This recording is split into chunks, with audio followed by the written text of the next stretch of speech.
Ernest, what's going on? We got something very exciting to announce. Yes, EYL University is the fastest growing online business school in the world. Yeah, we global. We have 70 archived classes. We have weekly webinars where it's an interactive experience.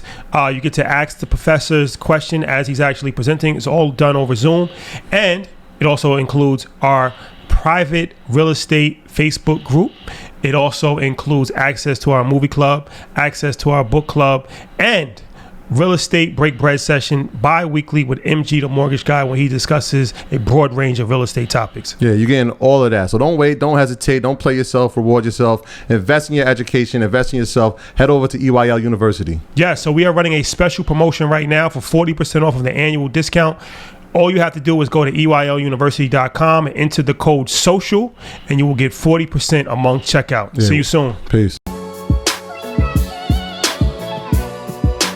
All right, guys. Welcome back. Another exciting episode. This is international edition. Yeah, I think so. Yeah, I think so. We're crossing the border. The northern border. Yeah, it took Corona to cross the border.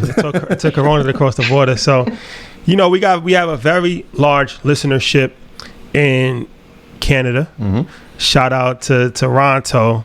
That's like our main hub. But we also have a lot of listeners in all over Canada, mm-hmm. but Montreal specifically. Yeah. In Montreal. So if you're familiar with Canada, there's the English side, the French side. So the French province is Quebec, and they speak French and they speak English. Mm-hmm. It was an interesting experience when we went there because it's a good road trip. Yeah, everybody speaks French. Like it's like it's the same country as Toronto, but it's really different culturally. It's more mirrored around France's culture, where Toronto isn't. I say that to say Canada is a very interesting place. We love Canada. It's one of our favorite places in the world. Big up on ourselves. So this was something that was long overdue to have our first Canadian guest. So without further ado, and also I have to big up Haiti as well, because we also have a very large listenership in the Caribbean. Yeah, we've been on the top charts in like all the Caribbean countries. I'm not sure where we placed in Haiti, but I know Jamaica, Trinidad, Barbados, you name it, Bahamas. Yeah. So I'm pretty sure we got a lot of support in Haiti as well. St. Lucia. St. Lucia for sure. So shout out to the Haitian massive Sapase. Yeah, Naboulé. Yes. To all of the Haitians all over the diaspora and all over the world. And so our guests today are both Haitian and Canadian. Mm-hmm. So they fit both of those pockets. Yeah. Our first international guests. So Stevens Charles and Myriam Jean Baptiste. A couple out of Montreal, Canada, and they have a liquor brand. Yeah. So the liquor brand is interesting. The liquor industry is interesting. It's a multi-billion-dollar industry that we haven't really covered. Shout out to Nick Storm. He covered it from like the marketing aspect as far as Ciroc is concerned, but we haven't spoke to anybody that had their own liquor brand. Owns their own liquor. Yeah, it's not easy to own a liquor brand. That's what he said. Not easy to own anything but a liquor. But especially a liquor brand as well. So LS Cream Liqueur. Yeah, exactly. LS Cream. Yeah. Liqueur. Is good, right? is the name of the brand, and the liquor is Kremas. Kremas. We got it. And so it's a milky.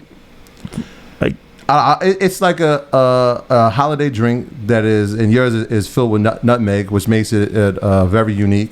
So like each island in the West Indies has its own holiday drink. Coquito is big in the Hispanic and Latino communities. Shout out to PR, shout out to DR. Shout out to all my Jamaicans. We just like to do rum punch, to be honest with you. But but it's similar in that category of a creamy type liqueur. Yes. So first of all, thank you guys for joining us. We appreciate it. Thank you. Thank you, guys. Thank you so much. Congratulations on all the success. It's amazing to see you guys grow. I appreciate it. So, all right, let's get into it. So, all right, you guys have a liquor brand, and you're distributing it in the United States and Canada. So, where does it start? Because this is an interesting story. Because even when we had Chef Calvin on, shout out to Chef Calvin, and he has Coquille and he's Dominican. And so I was saying that, you know, a lot of times, especially people from the islands, like Troy, he's Jamaican, so I go over his house all the time. And during the holiday, his mom makes rum punch, and it's very common for people to make, you know, liquors in their house, their grandmother, their mother, their aunts. That's like a very common thing, like I said, especially among people from the islands. But you don't really see it turn into a business a lot of times. It's just like a family thing, holidays, stuff like that. And you see like Bacardi and all of these brands, it's blowing up, and they just control the market. So how did you guys get into the spirits industry from a manufacturing standpoint? Well, it's a funny story, right? So before that, I was in finance, right? I was a mortgage specialist. And basically, exactly as you said, one holiday a few years ago, basically, I saw my in-laws. Basically, I was at my in-laws, and I saw them give a bottle of Kremas. Like, I saw a bottle of Kremas, and I saw something special about it because I thought to myself, this product is so good. And, you know, over here, we got a lot of different cultures, right? So we have a lot of white people, Jamaicans, Caucasians, and whatever, so forth, right? So, and all those people would like that homemade Kremas, right? But they would always need to have somebody make it for them. They could not purchase it at the store. And we grew up with this recipe, me and Myriam, and we were like, well, maybe it would be time to have this delicious recipe be available on the shelf. And that's basically where you start to do your research and get into it, basically. So, I think that, go ahead, Myriam. Yeah.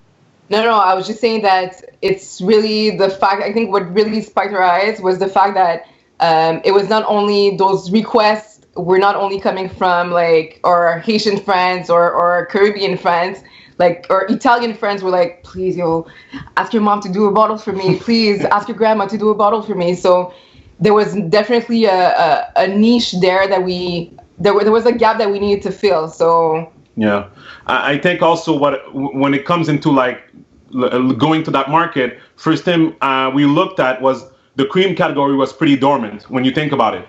So if you ask anybody in the street, name me a cream liquor or a cream brand, they're gonna say Bailey's, right? You know, so that's basically what they're gonna say, and basically that's because. But if you ask that for vodka or gin or whatever else, there's a lot of newcomers in those categories. So we saw an opportunity to have a cream that would take the taste of Kremas, but would use the culture to attract more people, basically, and have our own cream, the same way we have our vodka and our rums, and that identify to us. Because I saw a lot of men that like cream, but they say, oh yeah, cream's a little bit girly, because when I go to the store and buy Bailey's, I don't feel right, you know? But when you have a bottle like this, now a guy can go to the liquor store and be proud to take it and buy it, you know? So look, I want to go back to how we get the recipe for the Kremas, because like in most West Indian families, recipes they get held on to for a while, right? Like my mom has this famous jerk chicken recipe that she refuses to pass on. Hopefully I'll find it one day and I'll be able to share it with my family. But I know your aunt actually found the recipe in Ziploc somewhere in the house. You want to tell us about this story, man? So basically, when we started the journey, like I said, you realize that the recipe that you seen your mom and your grandma do, you think nothing of it. But when you actually list all the ingredients, you know, like we wanted to see it being made from the ground up. So I asked my aunt to come to my house and basically show to me and Myriam like how she would do it. Oh man, we were not disappointed. Like she brought in all the ingredients and she took out a Ziploc, and basically in that Ziploc was a piece of paper written, that my grandmother wrote the recipe in, right? And they were passing that recipe from all my aunts, like in the family, basically, you know? And it was just funny to see that Ziploc with the end writing on there. It was just like, and she followed all the steps, and there you were 6 hours later with a bottle of Kremas in your hands. And that's actually the bottle we use to bring to the laboratory in the States that were able to put the recipe of Kremas in a commercialized, you know, version of it, you know? So, all right. So let me ask you this, because that's interesting what you said as far as like, now that I'm thinking about it, there's a lot of competition in tequila. There's a lot of competition in cognac. there's a lot of competition in vodka, but your niche. So what would it be called? Like what's the sector of that? What you guys are doing? Yeah, it's actually cordials. Cordials. So cordials going to be your Baileys, your Grand Marnier. It's going to be your LS. It's going to be your rum chata. So that's pretty much what it's going to be. Okay. Those kind of drinks. All right. So you saw the less crowded option, which is always a good bet, a good business strategy. You don't want to run into traffic. You know, it's less people playing in that field. You have the family recipe from your family that's making it. So now you have that, and you say, okay, but like, what's the step that you took to actually turn it into a business and say, okay, now we're gonna start making liquor? Like, do you need like a factory for that? Like, how does that work? So it's a lot of contracting distillers, right? So what happens is that you become a partner with a distiller, and you have the recipe. So basically, you create the recipe, and then you can go see a distiller, and they can basically bottle it for you, right? So you become a partner with that distiller, because as you may know or not, it's not everybody that has the right to have a distillery or be a distributor for that fact, right? So there's a lot of laws that, there's some kind of gatekeepers in a sense, right? You know, so even if you have the money, you still need the proper paperwork, and they might not even give it to you. You know, so some people in New Jersey know a lot about that, where not everybody can have the license to have a liquor store and stuff like that. So it's still liquor, right? It's still controlled, right? So basically what I mean is that when you think about it, some companies, they don't necessarily produce, like, for example, like a company that's based out of Belgium, for example, and make cream.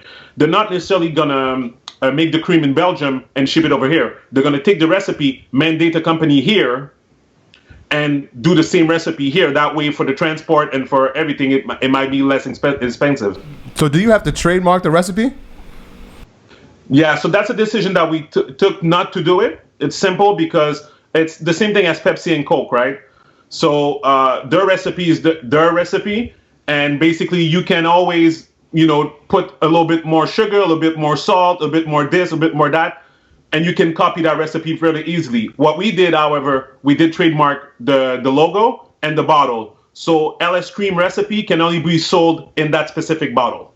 Okay. So, all right. So, like, rum punch and stuff is made with other liquor, right? Are you making liquor with other liquor, or are you actually manufacturing liquor from, like, out of nowhere? Like, how does that work?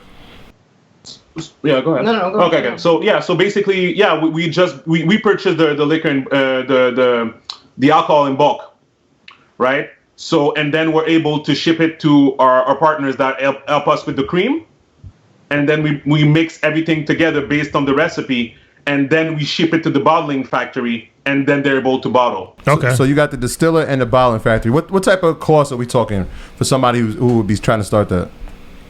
Okay, so I mean. If you're starting, you need at least 150K. Okay.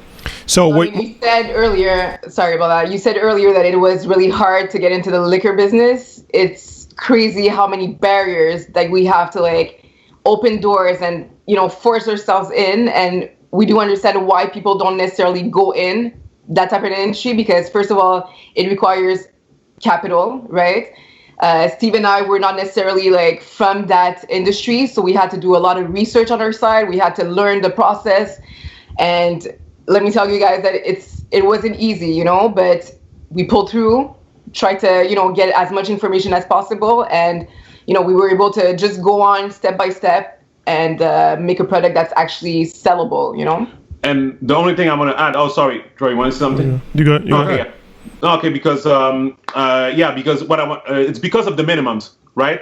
So your bottle order is gonna have a minimum of a container, for example. Your cream maker is gonna ask you for a minimum of whatever amount of gallons, right?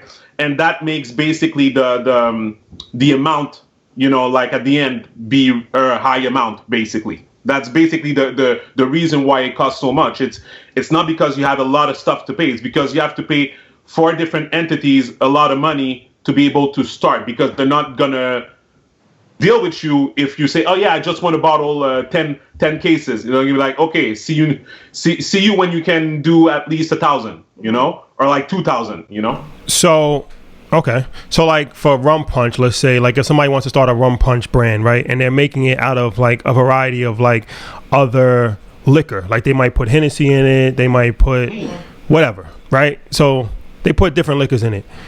So now you're buying those liquors at bulk. And is there ever a possibility of going straight to the source and not actually buying other liquor, but like where Hennessy gets their liquor from, like in France or something like that, right? Is that ever, obviously that's a lot more money, I'm assuming, but is that ever a possibility where it's like you can just buy alcohol without any label on it, without it coming from a company? Like, how is that a possibility or no? Yeah, but that's so basically maybe I spoke too fast, or so. But just to be straight, the liquor I'm talking about that we buy, the alcohol that we buy, it's pure grain, neutral grain alcohol. So Okay. there's no label on there. Okay, okay. Right. Okay. So it's that's the reason why a lot of distillers right now, because of the pandemic, they were able to turn their distillery into making hand sanitizers, right? Because the only difference between them and us is that they actually own the distillery and they can turn basically the ingredients into making something else. But it's still neutral grain alcohol that has no label on it, and you can just purchase for fun, you know? All right, so I just have a question. So all right, that's interesting. That's what I wanted to know. That was interesting. Thank you for that. So you can actually buy alcohol, whether it's whatever kind of alcohol it is, but it's not it has no label on it, and you can just buy that in bulk.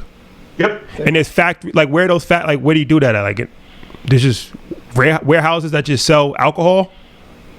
Yeah, I mean you have to do it through a third party, obviously. So for us, it's our cream maker that able to do that for us. It's like the plug, right? So basically, and in this industry, that's the thing that you realize is that you need a plug. You know, so that's the first thing. You know, like just to circle back to our story. That's the first thing that we did. Actually, I did because, you know, we have a family and we need to be responsible. But I was able to leave for a couple of weeks, and I went to one of the biggest convention in Vegas, right?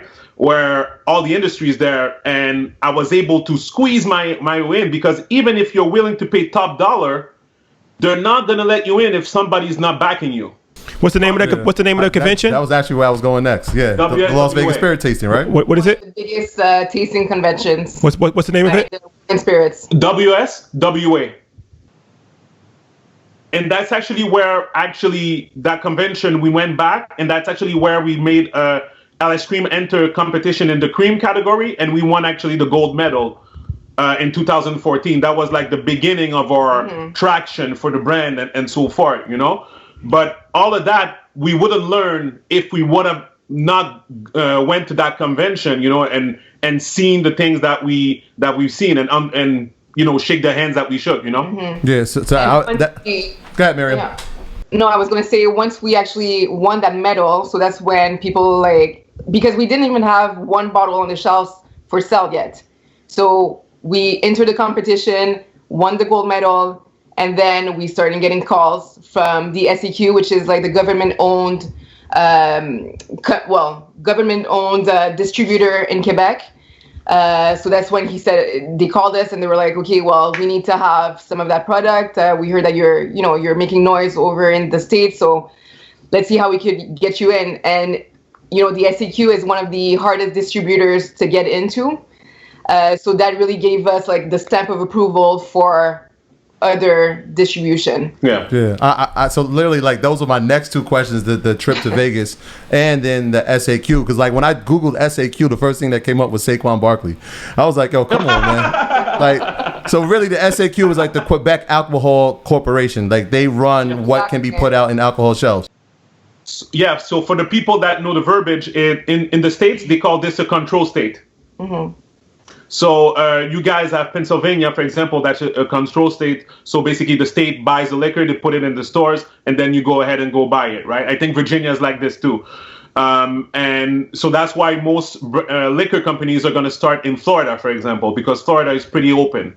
So anything you need is just money and time, and you'll be able to start selling your liquor with the proper paperwork in Florida. But other states. Oh, can you explain that? Because I wasn't aware of that. So in Pennsylvania, I guess they're Commonwealth states, right? So you said Pennsylvania and Virginia. So the state controls the liquor.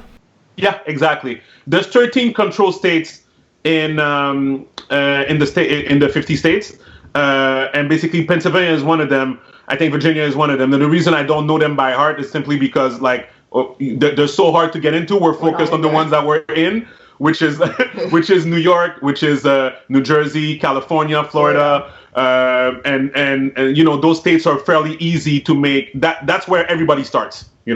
And I mean, it's the biggest markets also. So yeah. I mean, you want to start in New York and Florida and Cali. Yeah. So, but before you could put it on the shelves, I know you guys ran into some issues with stabilizing the recipe.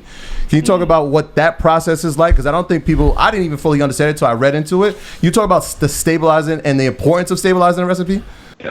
That's such a good question. Thank you for asking that. Yeah, indeed, people don't know the work it goes into making a product stable, especially when you're dealing with cream, dairy. So that's something that's really important for us because we don't want anyone to drink LS Cream and have issues, right? So and people don't need to worry really because everything that you see on the shelf in the States, in a liquor store or restaurant or whatever, is controlled by the federal government, right? So the entity is called the TTB. If you go on the TTB website, you will find all the information you need to be able to start legally a liquor in the United States. Okay, and basically what happens is that first of all so again, let me circle back to the story. Remember, we told you that we had that bottle of Kremas that my aunt did, right? So we took that bottle to the laboratory. So what they're going to do is that they're going to take that full-blown recipe and they're going to separate it to know how they can put it back together, but in a more professional way or commercialized way, right? And also separate all the ingredients and the percentage so that every single bottle is the same, right? Once they're able to do that, they basically come to you and they're like, Stevens, we can make that recipe. We can make the liquid blue. We can make it red. We can make it yellow, whatever color you want, and so forth, right? But again, the thing that's really good right now with LS Cream is that we decided to go the route of everything needs to be natural, right? With that, we were able to make a kosher product and a gluten-free product also, which was really important to us, right? So once that's done, our partners at the creamery were able to send it to the government under a specific label for this project, and then the TTB takes 6 months to come back to us with a formula approval. Once you have the formula approval, you're able to bottle. But you need to also submit a label approval. That's going to take another 6 months. So that's where, everything that you see that, when you hear about the government shutdown, that's where it affects people like us because they're the government that approves those things. So we had a government shutdown in 2014, so we had to wait a little bit more to get our label approvals and so forth, right? So that's the entities that deal with that, and maybe that gives you a better idea of the time frame and the steps that needs to be done to be able to actually bottle. And also on our side, it was really important for us to keep, a traditional type of Kremas. People know Kremas as being a bit thicker than LS actually is. That's just because we can't have a thick product inside a bottle, and then when you drink it, you have to tap the bottom of your glass so that it falls down. So there was a lot of back and forth also to make sure that the product was perfect. It had the right consistency. So yeah, it's a lot of time that's just going into back and forth with our partners. Yeah, man, I heard that number one, when it's not stabilized, the liquor could go bad if it sits on the shelf past a long time. Exactly. But the other thing you found a pleasant surprise. You guys, your original recipe only had about 4% alcohol. They said, "Now we got to uptick that thing, right?" Yeah. So basically, everybody that drinks Kremas are like, "Oh my God, that thing is strong. It's really strong. Nah, man, it's just sugar. It's just sugar, man. That's just a sugar rush. That ferments with the alcohol. It gives you that aspect that it's really strong, but it's not really. So what we did with LS Cream, we elevated the alcohol content to 17%, so that we can be on par with the other products in the category. Sorry, and basically making LS Cream one of the strongest, in the category, because we like our stuff strong, and we know how we are, but it's something really important. And also, I want to piggyback on what Myriam said. The consistency of Kremas is usually thick, but if you ask somebody, any Asian, you're like, oh, how do you drink your Kremas? Is gonna say, oh, I put it on ice. You're gonna say, why? Because I want it to be a little bit more liquid, So that's the first thing that people do. So actually doing a lot of market research and a lot of, tastings and stuff like that with people with regular Kremas before we had LS, that's what we realized. People wanted it to be a little bit more liquid because it wasn't fun to drink that way, so thick. And they wanted to, there was a lot of residues with the original recipe because of the sugar and the coconut and the condensed milk. So when you finish drinking, you look at your glass and you see all that residue on the side of your glass. It's not really appealing, right? So that's the things that we wanted to fix, sort of, in terms of making a cream liqueur inspired by Kremas. That's how we different ourselves, No, that's dope. So that's a lot. That's a lot of information. So in the next segment, we're gonna go into the day-to-day operations and actually, the meat and potatoes of how you're running this operation. So yeah, we're headed to that next. All right. So so we're gonna go into some meat and potatoes. But before we start, we gotta salute the fact. First is power couple. I love to do episodes with couples. That's always, all our couple episodes do so well. Yeah, so it's always inspiring for me to see couples. So salute to you guys. But then also you're in the industry, like every industry, where it's predominantly run by people that don't look like us, not black-owned companies. There's not a lot of black-owned spirits companies. There's a lot of black ambassadors for spirits companies and black endorsers of other spirits companies, but there's not a lot of black-owned spirit companies. So how has that been as far as, hurdles and things of that nature? I don't know how it is in Canada, but, racism is everywhere, all over the world. Yeah, so that's the pandemic that we're not talking about. Yeah, that's never going to stop. So how has that been as far as your journey being a black-owned spirits brand? Yeah, I think that in Quebec here, we were really lucky to have the support of the Haitian community, the Caribbean community, and the multicultural community in general.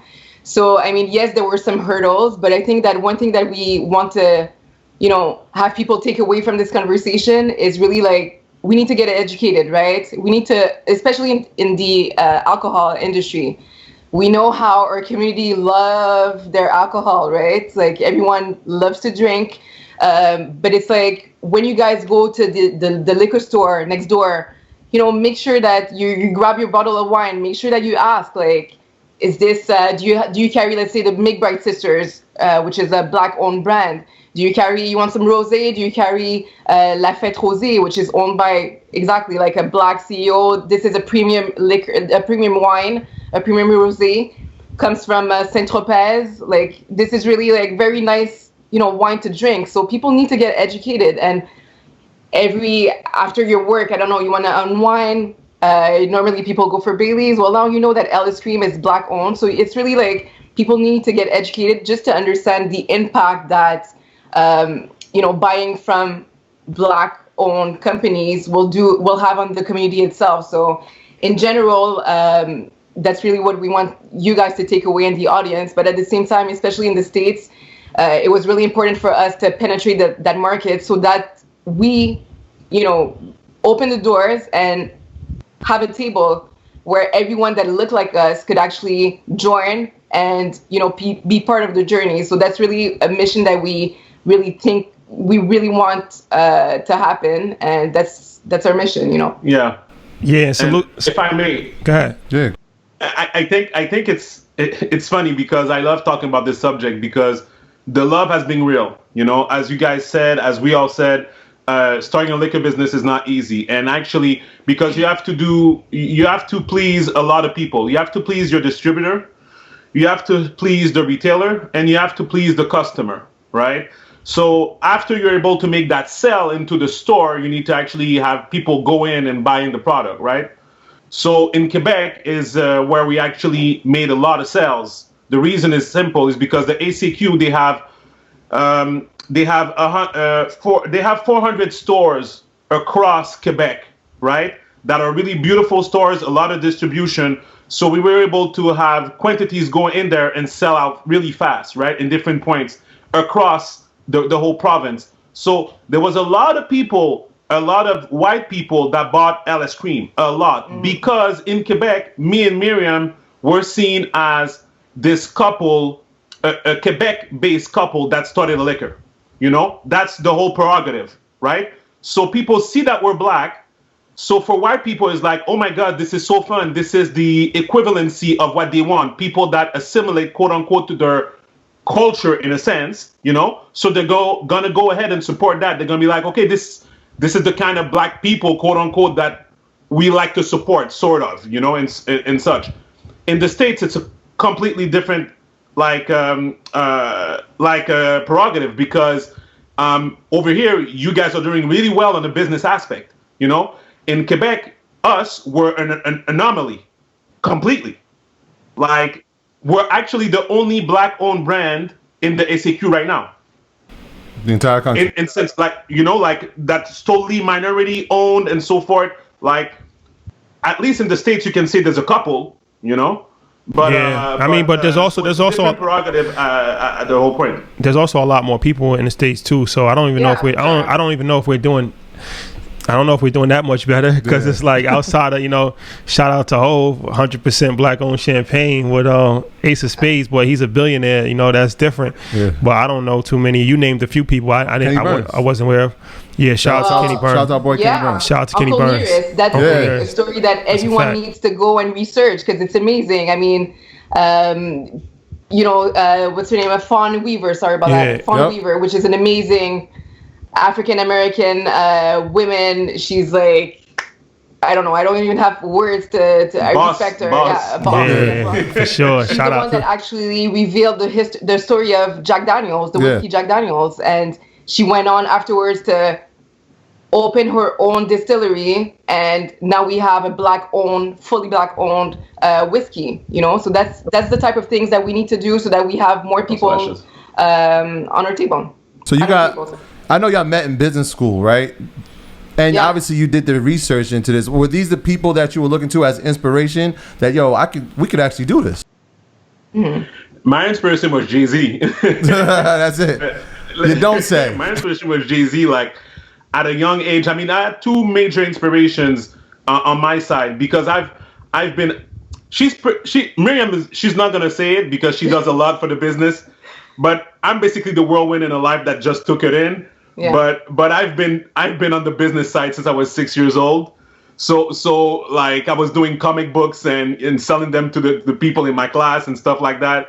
But to be honest with you guys, like listening to Tupac made me stay in school, and like, you know, and then listening to Jay-Z was more like, okay, this is what we need to do, right? You know, that they inspire to have an empire, but not just have a business mind, you know. Shout out to Hove, the blueprint for sure. But let me ask you this: as far as with the liquor, right, manufacturing it, how do you make this stuff? Because it's like, shout out to Chef Calvin, but he was making it he still makes it manually. Yeah, but you guys, I'm assuming, have an operation. So how's that? You got like a warehouse? You got workers? Like, what's the process of actually making the liquor?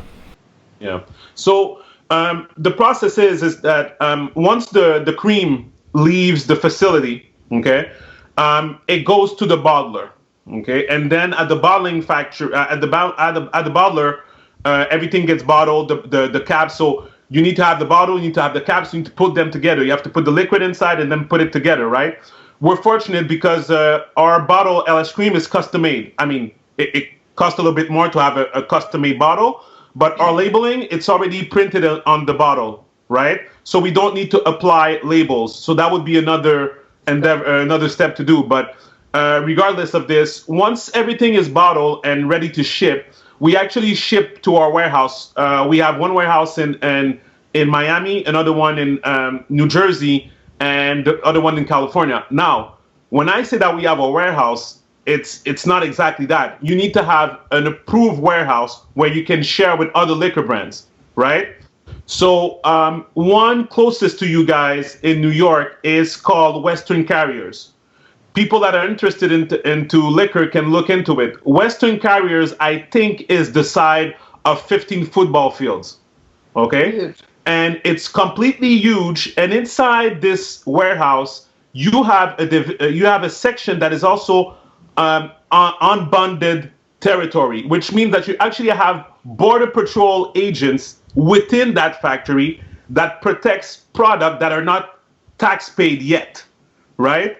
So it's a whole different image of what people think of the simple warehouse with the door that just closes. No, it's highly secured, highly a lot of companies use it. So you go in there, you have like maybe 1 million brands in there, and when we're there. So I remember the first time I went there, they took us in and we took a Jeep and we drove for like 15 minutes to get to our stuff. So it's like a storage facility. Yeah, exactly. It's a storage facility for alcohol. So your bottles are getting put in cases. How many bottles in a case for y'all? 12. 12 bottles in a case. So after they leave that, now they're getting distributed to different retailers. And do you own the trucking? What is that process like? You financing it? What are we doing? Yeah. So for the deliveries, it's pretty simple. You have to have so for example, for New York, we have a solicitor, right? You need to apply to have a solicitor, which needs to have a valid driving license from New York. So you're able to take your truck and you're able to go pick up merchandise and deliver it to retailers, right? We partnered with also a back office company that help us get all of that paperwork done legally, right? So it's sort of like our lawyer, or it's like a lawyer company like that helps us be able to get the legal paperwork. And we do that also for the same thing for Florida. That makes us able to take the product from the warehouse and deliver it to the retailers that are interested in the product. So how many states are you in America? So brick and mortar, we're in Florida. So if you're Florida today, you can look on the website and you'll be able to find at least 50 stores where we sell the product at, because we just got into Total Wines, which is like a big brand over there, right? So that's one thing. But online, we're available in 33 states. So people in 33 states can order. So California, Illinois, New Jersey, Massachusetts, and so forth. So most of the distribution is coming via online. Yeah. Exactly. Yep, So exactly. that's one of the, the points that we want to reach in 2020. It's to have distribution, to be able to just have one distributor that will himself go into the stores and put our product in, because by ourselves, it's not the easiest thing, especially in New York. So you said that you have brick and mortar, right? What's the difference between the on-premise and off-premise locations? So on-premise is the restaurants and bars. Off-premise is going to be the retailers. So that's why, like, the articles that have been coming out because of the pandemic is gonna be more in the sense that off-premise have seen a spike in sales because all the restaurants were closed, right? So that's what you're gonna see. But also, I wanted to point out that sort of what we're talking about, that not a lot of people that look like us in this industry, distribution is a boys' club, right? So right now, what's happening is that, give you an example. The best example I use is Massachusetts, okay? There's a big community of African American in Boston, and specifically Asians in Boston, that want to have the product and would like to go into the store and get the product. Well, it doesn't matter what's the demand. There's 3 distributors in Massachusetts that have the right to distribute, and if they don't like LS Cream, we cannot sell in a brick and mortar over there. Right? And every states have their own laws specific to those distributors, right? Other states, they have 100 distributors. Other states, they have 1 that are the control states, right? So So if people are wondering, oh, that's hard. Why can I not find a product in Texas? Well, it's the same thing. It's you need to go over there. You need to sell your product to the distributor, and they have the fate of your product in your hands. So and some of them, they don't even care what your sells. Like it's just a question of if they already have Bailey's, why bother? And I mean, just to continue on that, it's the fact also that if we go into a state, let's say we wanted to be in public stores, okay, at the grocery store. Well, if we don't do business with a specific type of distributor, then they won't even look at us. So it's really like there's so many barriers that have to, we have to break them. We're not saying that we're not able to do that. I think it's just a lot of work. And again, we just need to have more people that look like us, that understand the culture, that understand that we're not necessarily trying to take the place of Bailey's, because I don't think that Bailey's caters necessarily to the demographic that we cater to. And it's not the same taste. It doesn't taste at all. It's not the same taste at all. And it's more like a multicultural demographics that we're targeting, right? So we need people, again, I keep on saying it because I really want to pass this message, but we need more people at the top levels of this distribution, of these type of distribution companies, so that we could have, we could be distributed and be in same stores as Bailey's or other type of stores.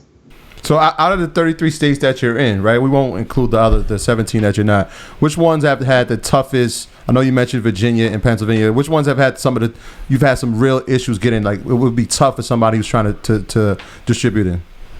I mean, if you mean in brick and mortars again, like Massachusetts is one of them. And after that, Georgia is one of them, because Georgia, you don't have the right to do tastings, right? So what's going to happen is that you're going to do a pitch to a distributor, but he's going to say, okay, but you need to invest this amount of dollars into the marketing, or else we're not going to take you in. And then they're going to throw out an egregious number, that they know that for a startup it doesn't make any sense, So they're basically, even when they buy the product, they lowball you into, like, in a way. We have no support. And that's simple. It's simple as that. It's simple as that. So everything that you see is that some people are able to do it, but we want to create our own distribution, so that we don't need to rely on those people to like us to be able to take in our product. That's the end game. So let me ask you this, because marketing is the key to any business success.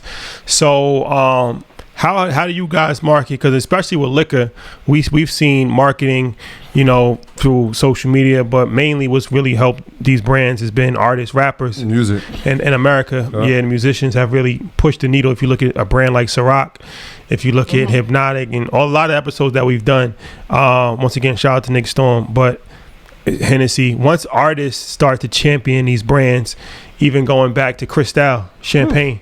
Over there.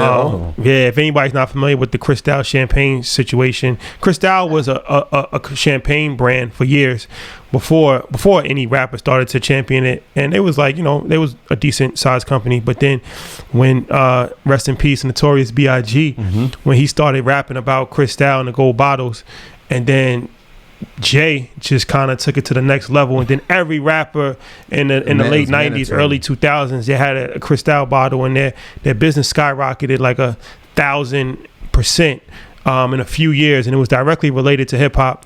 And then they asked the CEO of the company, how he felt about rappers endorsing the products, and he's like, I never asked these people to endorse anything. He's like, I think that they should drink Dom Perignon, something like that. Dom P. He said they should drink another champagne. Like, we don't really want that kind of image for our brand.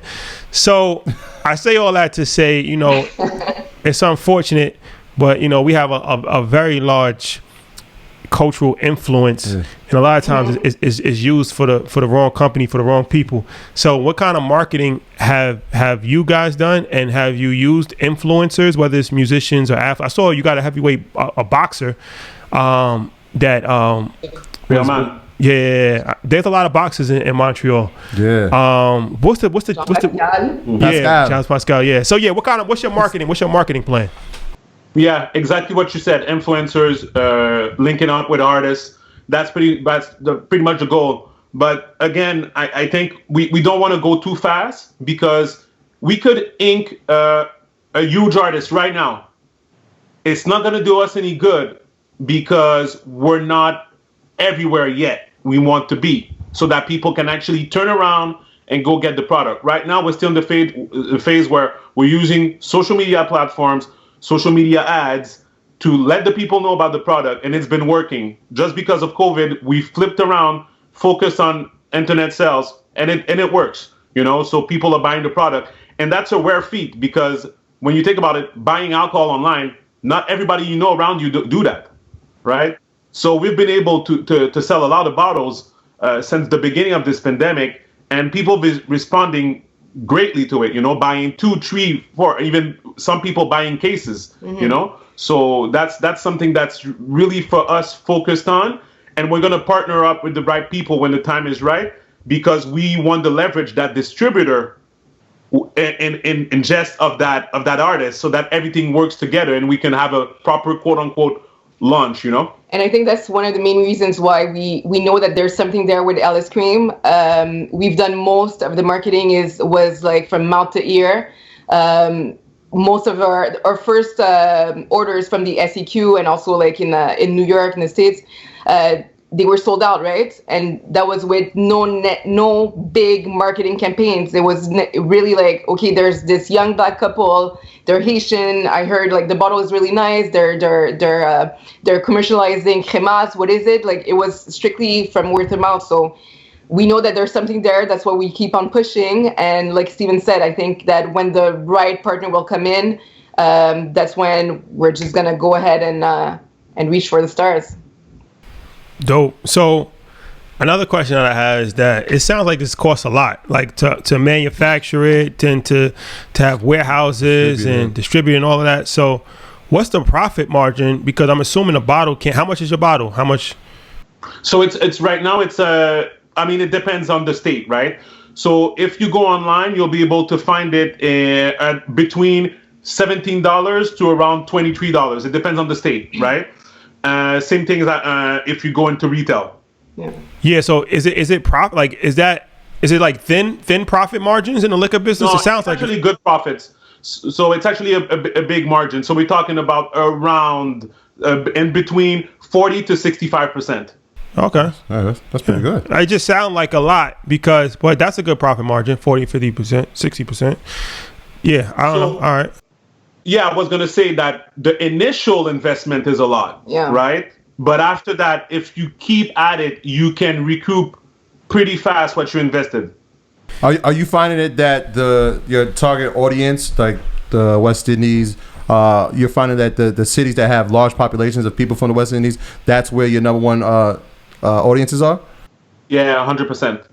100%. I think what we're doing with LS is that we're using the culture we're piggybacking off the culture to present LS as a cool cream, as an alternative. So basically the proposition is first proposition is if you used to drink cream liqueur, switch to LS cream, right? So that's our first proposition. So, and then afterwards we're able to say, okay, we've won these medals. The product is gluten-free, kosher, of natural ingredients. Now we can go tackle other types of demographics, still using the culture as something like we're just using this to be different aspect, an alternative on the shelf. That's how we got into Total Wines. And it's good. Yeah. What's the reaction like when y'all visit Haiti, or have you heard the feedback in Haiti when they hear like your story? Well, I mean, I can say because I was able to go. Okay, I'm gonna let. Don't put me out. I'm not gonna. Don't put me out. Just say. I was able to go to 80 because Haiti has been unstable for a couple of years, But I went for the first time in 2014 after we won the gold medal. So there was actually news outlets over there, newspapers and TV networks that wanted to interview me to talk about our success with the brand, right? So because it was the first time that they heard that somebody was making a professional version of Kremas, right? So it was really dope. So the reception over there was amazing. Like it was my first time going to Haiti, and I went back 2 times after, and it was like, listen, people have no idea what they're missing if they've never been. We got the stamp of approval, but at the same time, the older generation, they're like, this is not Kremas as I know it. Like, it doesn't taste, like your grandmother used to do it, because of what we said for the process that we need to stabilize the recipe and all of that. So, but still, I think we got the stamp of approval from the community. How is the situation in Haiti right now? I mean, we see so many things on the news, and it looks pretty discouraging, to be honest. So, like, what's the because there's a lot of Haitians that live in New York. There's a lot of Haitians that live in Miami. Shout out to my guy Mike G. He's somebody actually I'm gonna introduce you to. I'll talk to you about off camera. About that is. So yeah, how is it? What's the? I just want to know what's going on out there.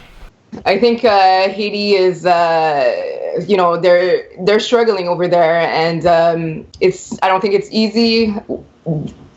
One thing after the other keeps on coming. We have the earthquake. We have these hurricanes. The hurricanes that come in and out, and then COVID, right? So it's not going too well. I think every time that they're trying to get back on their feet, something else comes in. But that's why we want also to partner up with organizations such as we're starting conversation with Hope for Haiti, which is a big organization that does a lot of things in Haiti, so that we could also try to help and contribute to what's going on over there. So whether it is for mask or just give us support. So we're trying to figure out something with them to see how we can help.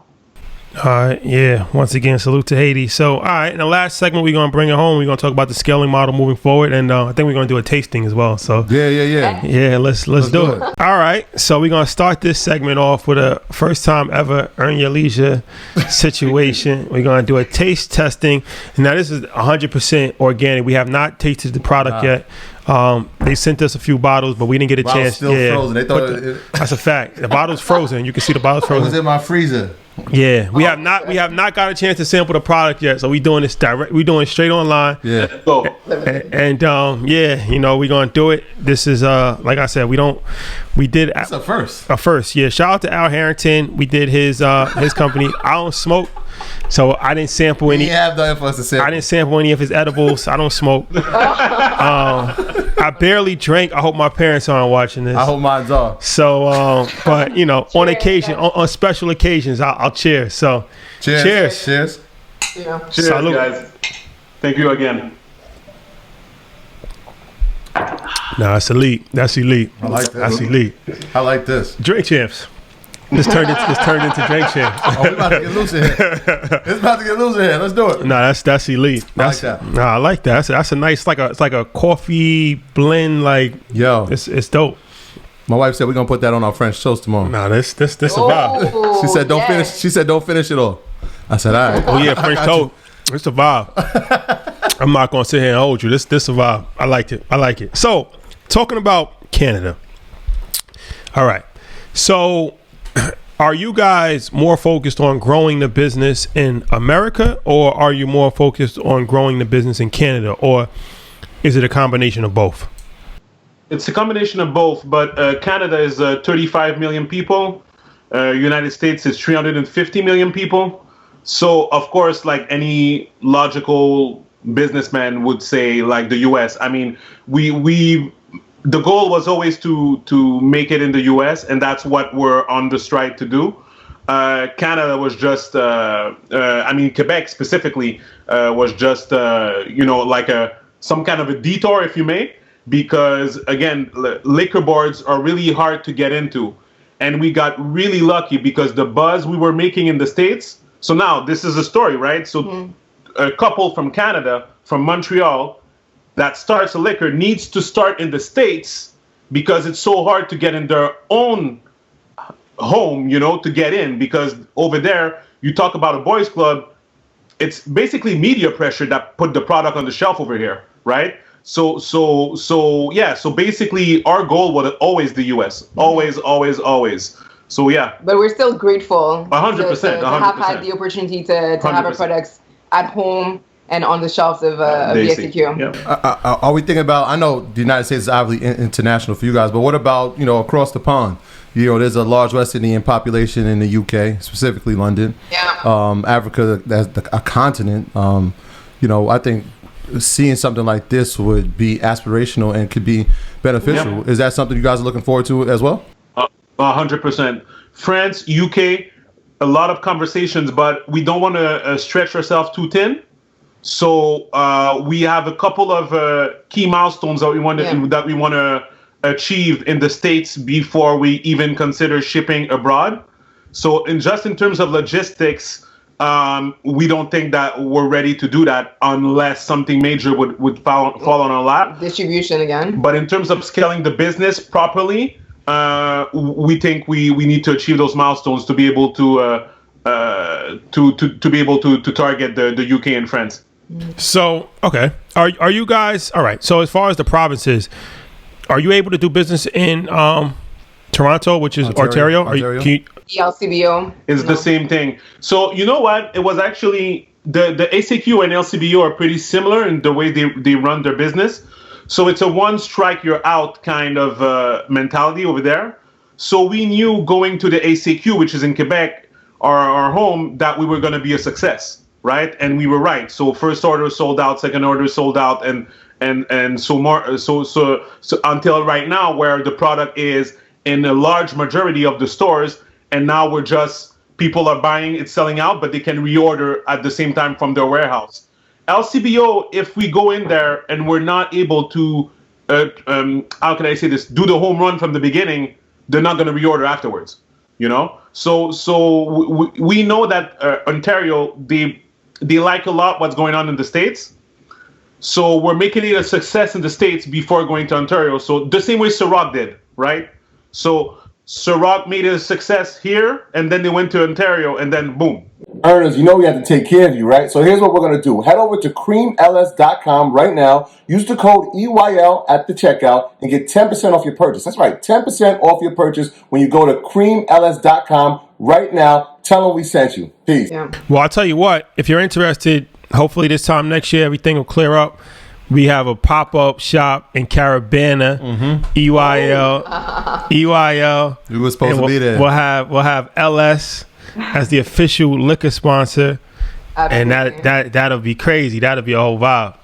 A lot of people are disappointed about Carabana being canceled this year, right? Yeah. Oh, my heart's broken. Yeah. My heart is broken. Yeah, for sure. But don't worry, you guys. Like we're legitimately we're happy that we can do business in Canada, because the fact that we're in the ACQ, there's ways for us to be able to send the liquor over there, even if it would not be on the shelf yet. For example, there's still ways to put it on the shelf 100%. Like we could do tastings and stuff like that, even if it's not in all the stores in the LCBO. We could have one store have it and stuff like that. So each province has its own alcohol corporation, like so British Columbia, Nova Scotia, they all have their own. Yep.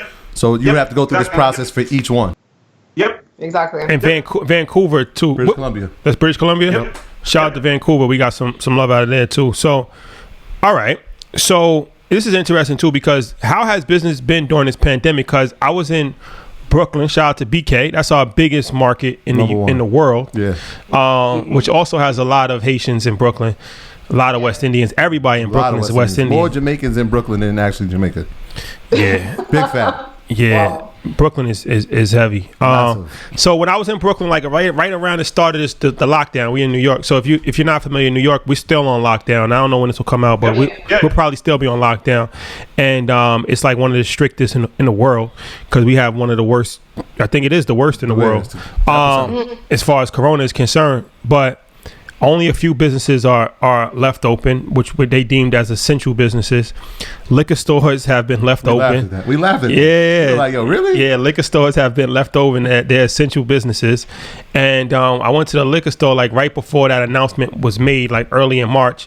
And I was in the liquor store in Brooklyn, and the guy was saying that they did New Year's numbers for the last 2 days. Like they was doing like the store usually does like $3,000 a day. They did $18,000, and he was saying that business was booming.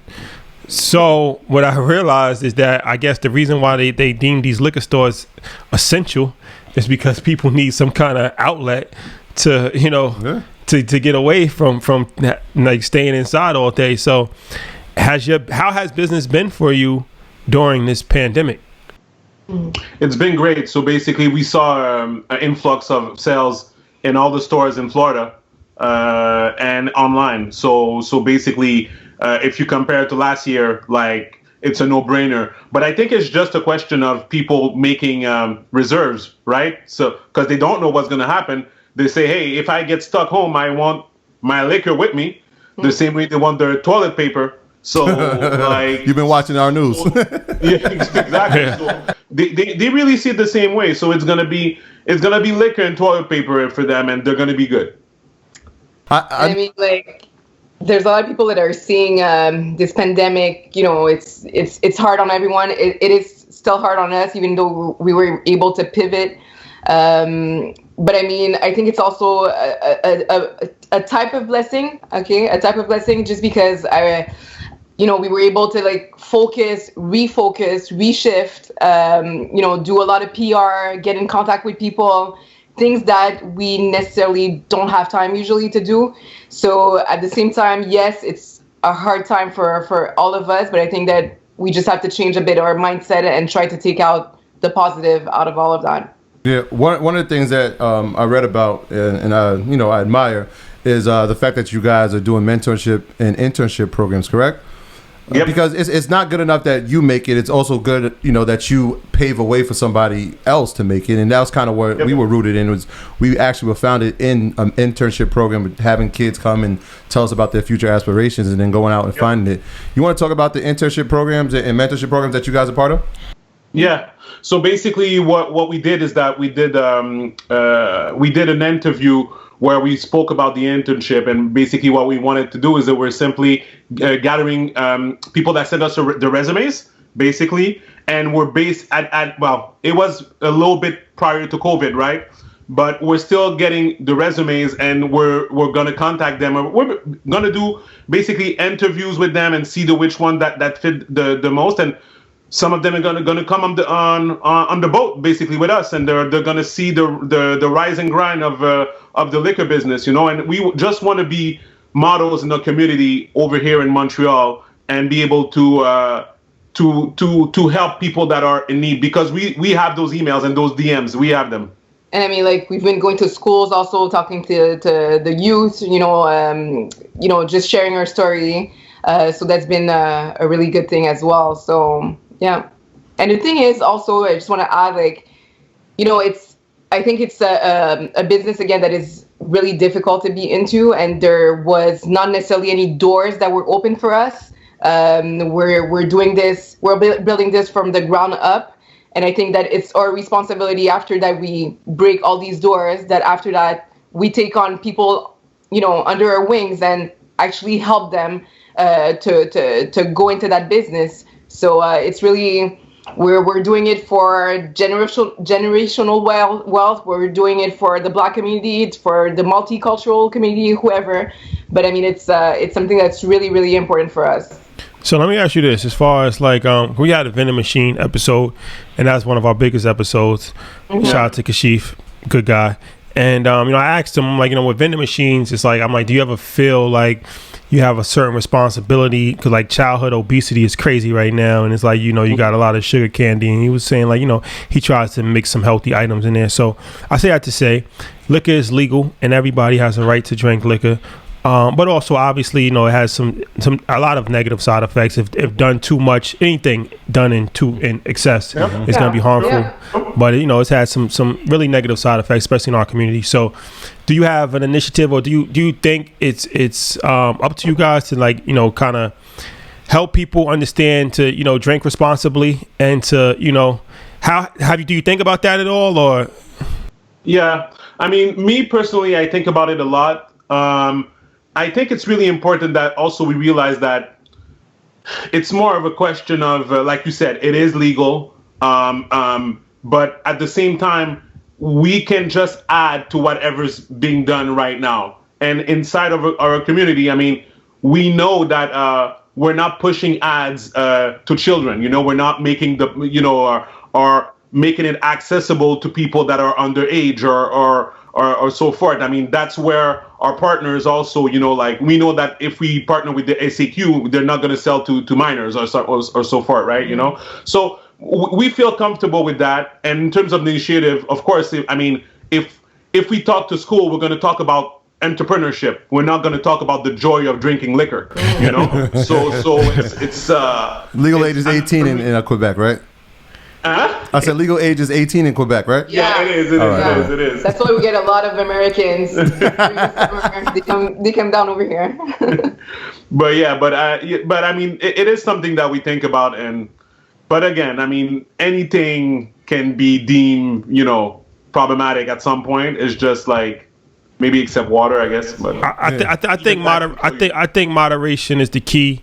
I think moderation is the key, and you have to, understand that anything can be harmful if you do it too much and excessive. In moderation. So just wanted to put that out there because alcoholism is a real thing, and a lot of people suffer from alcoholism. So it's one of these things where like I said, I drink.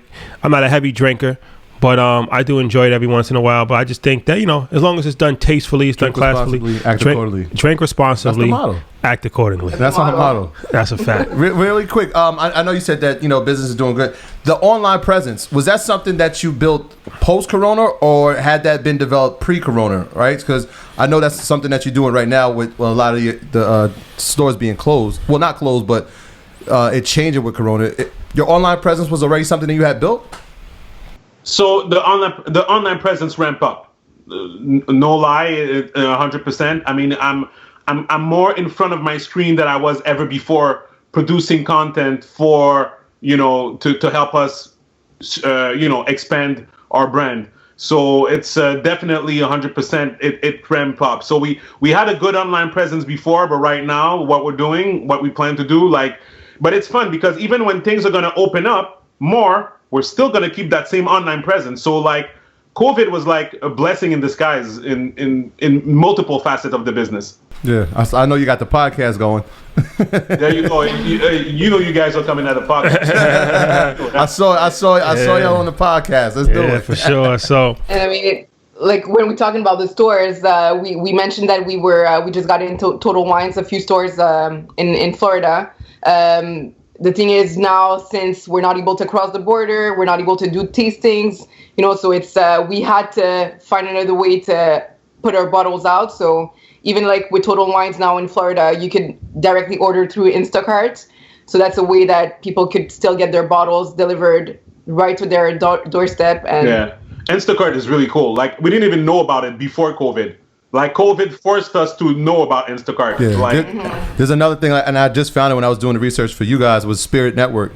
It's actually, like I said, it's like a home shopping network for just the spirits industry.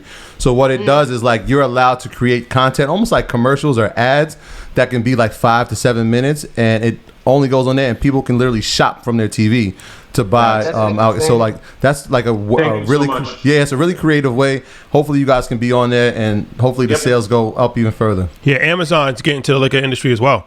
So that's something to pay attention to, Amazon. And I didn't know about the delivery liquor service either until somebody introduced it to me during COVID-19. A friend of mine was telling me about it. And I'm like, oh, that's crazy. I didn't know that they deliver liquor. But apparently individual drinks too. Oh yeah? Yeah. So apparently it's restaurants were doing that for a while. So I tell people all the time, if you don't have a way to get money online, you don't really have a business. So this is a perfect example of that, where you can't just rely on the mom and pop liquor stores. And like you said, there's so much politics and stuff like that anyway, that is probably even harder. But before we wrap this up, I actually had a question about that. If you are in a mom and pop store, how did they buy that on consignment? Those cases on consignment, or they just buy it? They just buy it? I mean, every state have their own laws in terms of when they need to pay.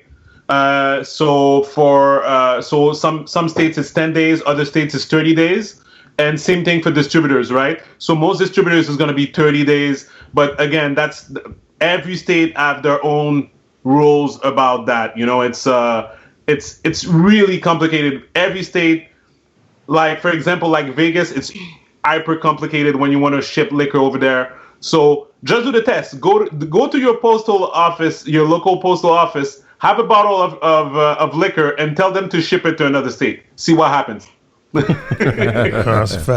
Guys, well, we got ours. It's been a pleasure. We got to come up there for the Formula One race. Woo. I've been wanting to do that for a long time. That's a vibe. 2021, guys. Yeah, Formula One race. So yeah, we gotta do something together in Canada. But before we wrap this up, how can the people contact you? How can they purchase LS, social media, all that information?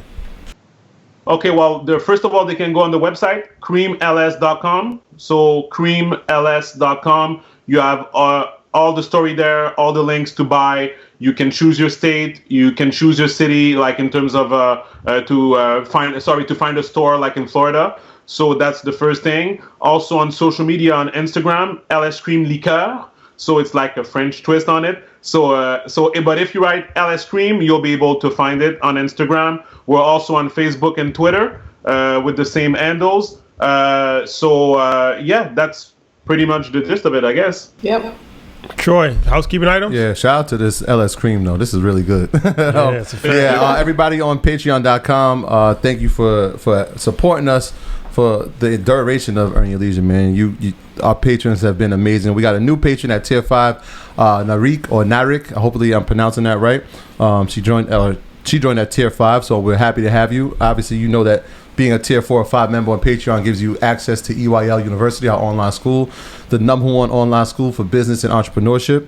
And we have our private Facebook real estate group in there too that has been going crazy. Shout out to everybody that's been part of our book club and our movie club. That has been going crazy. The community has literally taken over our book club. So that is, as a teacher, man, there's no better reward than having the class actually facilitate the lesson.